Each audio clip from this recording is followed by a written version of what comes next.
हमारा, हम केवल प्रदेश की सीमाओं तक सीमित नहीं, हम देश के किसी भी प्रदेश में रह रहे हैं, वो ही भारत।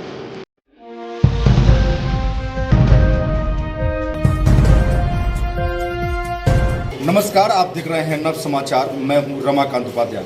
आज हमारे बीच में मनीष यादव जी, जो कि प्रदेश के सचिव हैं इस समय भारतीय जनता पार्टी में, और पूर्व में प्रदेश के यूथ के अध्यक्ष रह चुके हैं। बादशाहपुर विधानसभा से चुनाव भी लड़े थे, दूसरे स्थान पर रहे राकेश दौलताबाद इनसे विजयी हुए थे। आज आपने दौरा करना प्रारंभ कर दिया है, या ये समझें कि विधानसभा की तैयारी, आज मनीष यादव 4 साल से लोगों के बीच में जा रहे हैं, तो आज देवीलाल कॉलोनी में आज आपका आगमन हुआ है, इसका क्या संदेश समझे? देवीलाल कॉलोनी मेरे परिवार का वो स्थान है जो कि मेरी विधानसभा क्षेत्र में आता है, और आज पार्टी के स्थापना दिवस के दिन मैं यहाँ पर अपने परिवार के बीच में, अपने लोगों के बीच में पहुँचा हूँ। और जैसा कि प्रधानमंत्री जी ने अपने उद्बोधन में कहा कि भारतीय जनता पार्टी का कार्यकर्ता 24 घंटे 365 दिन लोगों के बीच में रहता है, और उन्होंने ये भी आह्वान किया कि हम सब कार्यकर्ताओं की जिम्मेदारी बनती है कि सरकार के माध्यम से सेवा करके अपने लोगों के बीच में रहकर उनके दिलों में हमें जगह बनाने का काम कर रहे हैं। उसी प्रयास को लेकर आज मैं अपने लोगों के बीच में पहुंचा हूँ। स्थापना दिवस को लेकर 25 साल का रोड मैप तैयार, जिस प्रकार से प्रधानमंत्री जी ने अपने उद्बोधन में कहा, उसको देख के क्या लगता है 25 साल में भारतीय जनता पार्टी की विचारधारा जनता तक और घर घर तक, हर दरवाजे तक पहुंचा पाएगी इस मैसेज को कि हम विश्व गुरु बने 25 साल में? देखिए, भारतीय जनता पार्टी के नेतृत्व और कार्यकर्ताओं के आधार पर जिस प्रकार से 2014 के अंदर माननीय नरेंद्र मोदी जी को देश की जनता ने बहुमत के साथ प्रधानमंत्री बनाया, उसी प्रकार से 19 के अंदर उन्हें पुनः प्रधानमंत्री बनाने का काम किया। आज का जो माननीय प्रधानमंत्री जी का उद्बोधन था, उन्होंने स्पष्ट रूप से अपने कार्यकर्ताओं के बीच में और देश के सामने इस विषय को रखा है कि वो ये चाहते हैं कि हमारा आने वाले 25 साल का जो लक्ष्य है वो भारत की आज़ादी को जब 100 वर्ष हो तो भारत दुनिया के विकसित देशों की सूची में हो और ये भारत विश्व गुरु की ओर आगे अग्रसर हो।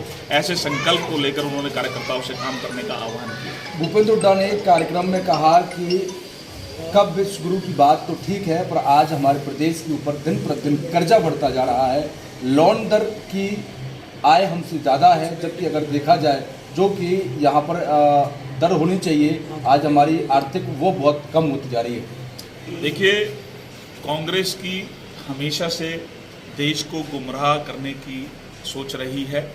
भूपेंद्र सिंह हुड्डा इस प्रदेश के मुख्यमंत्री रहे और उनके कार्यकाल में किस प्रकार से प्रदेश की जो स्थिति थी, केवल कुछ जिलों तक सीमित हरियाणा का विकास था। आज मनोहर लाल जी के नेतृत्व में हरियाणा प्रगति की राह पर है, और पूरा हरियाणा ये कहता है कि 22 के 22 जिलों में 90 विधानसभाओं के अंदर समान विकास करने का काम किया है, तो वो भारतीय जनता पार्टी की सरकार ने किया है। और माननीय मुख्यमंत्री जी के नेतृत्व में आज हरियाणा कहता है हरियाणा एक, हरियाणवी एक, तो पूरे हरियाणा को एकजुट करने का काम किया है। और जनता के आशीर्वाद का मापदंड चुनाव है। भारतीय जनता पार्टी की दूसरे टर्म की सरकार आज हरियाणा के अंदर है, और मुझे पूर्ण विश्वास है कि जिस प्रकार के आरोप प्रत्यारोप भूपेंद्र सिंह हुड्डा भारतीय जनता पार्टी की सरकार पर लगा रहे हैं, उसका जवाब देने का काम हमारे हरियाणा की जनता करेगी। आने वाले चुनाव के अंदर 10 की 10 लोकसभा सीटें भारतीय जनता पार्टी जीतेगी, और विधानसभा के अंदर बहुमत के साथ पुनः माननीय मनोहर लाल जी के नेतृत्व में हरियाणा में सरकार बनेगी। राहुल गांधी के दिन प्रतिदिन आरोप आपकी केंद्र सरकार पर लगाए जा रहे हैं। कहा जा रहा है कि ये मित्रों की सरकार है, इसको मैं तोड़ने का काम कर रहा हूँ, देश को लोकतांत्रिक बचाने का कार्य कर रहा हूँ। देखिए, राहुल गांधी एक दिशाहीन व्यक्ति है। उनको कल उन्होंने क्या कहा आज उनको स्वयं याद नहीं रहता, और ये केवल हमारे भारतीय जनता पार्टी का कहने का विषय नहीं, आज देश का नौजवान उनको ये संदेश देने का काम कर रहा है कि कृपया करके आप पहले अपना मानसिक विकास करिए और तब इस देश के हित की बात करिए, क्योंकि जब आप मानसिक रूप से स्वस्थ होंगे तभी देश का चिंतन कर पाएंगे। और हम चाहते हैं देश के अंदर एक जिम्मेदार विपक्ष हो, तो विपक्ष की भूमिका देश के लोगों का हित सोचना है, ना कि व्यक्तिगत और परिवार का हित। एक अंतिम प्रश्न, मेरा एक अहम प्रश्न आपसे जुड़ा हुआ है कि आपकी बादशाहपुर विधानसभा लगती है, मानेसर का कुछ क्षेत्र आपके अंतर्गत आता है, तो बहुत लोगों का ऐसा विचार है कि यहाँ पर जनमत संग्रह कराया जाए और चुनाव को टाल दिया जाए। दिन प्रतिदिन वहाँ पर आप देख रहे हैं कि आंदोलन किसानों का 1128 और 1810 एकड़ जमीन को लेकर चल रहा है। तो मनीष यादव की क्या सोच है और भारतीय जनता पार्टी की सोच के साथ मिलाकर कैसे चलते हैं आप, और यह तो जनता के हित में सोचते हैं?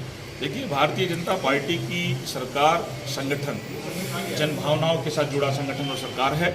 और जो हमारे मानेसर नगर निगम के अंतर्गत जो क्षेत्र है, वहाँ के लोगों की जो जनभावनाएं हैं उसको हमारे स्थानीय सांसद रावेंद्र जी ने और मुख्यमंत्री जी के सामने रखा है।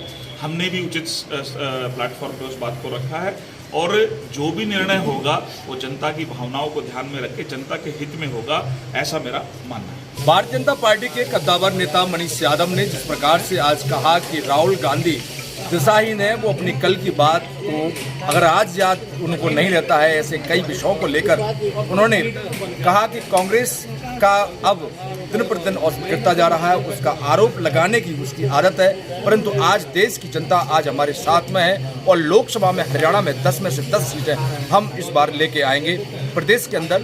यह उन्होंने सुनिश्चित करते हुए कहा और ये भी कहा कि किसान 1128 और 1810 एकड़ जमीन को लेकर राव इंद्रजीत ने पत्र और पत्राचार के माध्यम से मुलाकात मनोहर लाल खट्टर के साथ कर चुके हैं और किसानों के हित में हम सोचने का प्रयास कर रहे हैं और उस पर हमारा कार्य चल रहा है। जल्द से जल्द उस पर कार्रवाई होगी। राजेंद्र यादव हमारे साथ देवीलाल से मौजूद हैं। कैसे देखते हैं आज मनीष यादव आपके बीच में पहुंचे? आज मनीष यादव जी को देवीलाल नगर में आने पर उनका हम लोगों ने हार्दिक अभिनंदन और स्वागत किया, और उनकी जो एक मन की भावना थी देश के प्रति या प्रदेश के प्रति या कानूनी के प्रति, उसको हम लोगों ने सराहा। और उन्हीं के चिन्ह बताए हुए माननीय प्रधानमंत्री जी की आज के घोषणा के हिसाब से हम लोगों ने आगे बढ़ने के लिए संकल्प लिया, और बूथ वाइज इस तरफ से कोशिश करेंगे कि इस बार भी बीजेपी को हम प्रदेश और केंद्र में सरकार बनाएं। डॉक्टर देवनारायण भी हमारे बीच में मौजूद हैं। डॉक्टर देवनारायण, आप भारतीय जनता पार्टी में आए हुए, अब आप भी देख रहे हैं, कैसा लग रहा है? पहले तो आप ये बता दीजिए। मुझे बहुत अच्छा लग रहा है। आज मनीष यादव जी का आना, मनीष यादव जी हमारे बीच आए, एक बूथ कार्यकर्ताओं को संबोधन किया, उनके कामों को देखा और सराहा। हम कार्यकर्ताओं को बहुत अच्छा लगा। विधानसभा का चुनाव की तैयारी चल रही है? नहीं, मनीष जी की लोकसभा की तैयारी, विधान दोनों की तैयारियाँ चल रही है।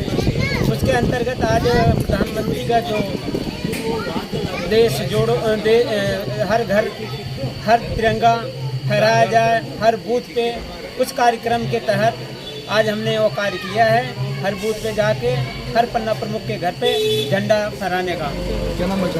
रामपाल तंवर है जी। रामपाल के मनीष जी आज पहुँचे आप? आज भारतीय जनता पार्टी का स्थापना दिवस है जी।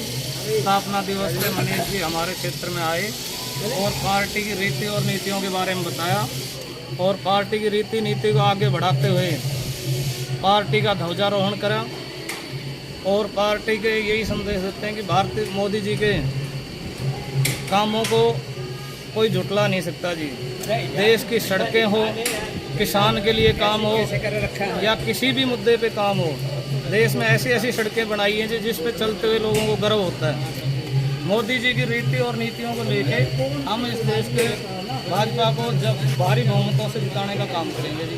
तो भाई मनीष जी को भी भारी बहुमत से जिताने का काम करेंगे जी। देवीलाल कॉलोनी के प्रवासियों का मानना है कि इस बार हम भारतीय जनता पार्टी को एक बार फिर जिताने का कार्य करेंगे। साथ में इस बार मनीष यादव को भी अपने क्षेत्र से विजयी करवा के भेजेंगे, ऐसा इनका मानना है, क्योंकि कहीं न कहीं विधानसभा की मनीष यादव की तैयारियां दोबारा से चालू हो गई हैं। कैमरामैन शिलू के साथ रमाकांत उपाध्याय, गुरुराम, धन्यवाद।